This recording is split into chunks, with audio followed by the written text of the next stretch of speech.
கூறுகிறேன்.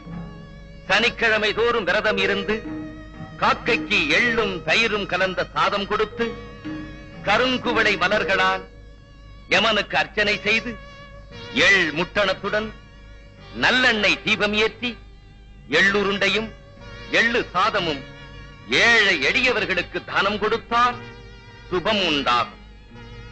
திருநள்ளாற்றில் குடியிருக்கும் நான் என் திசை முடியும் போது ஒவ்வொருவருக்கும் மாபெரும் நன்மைகளை செய்வேன்.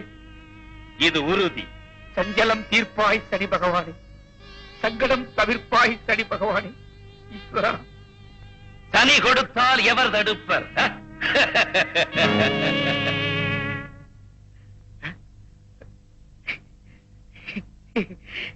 ஈஸ்வரா,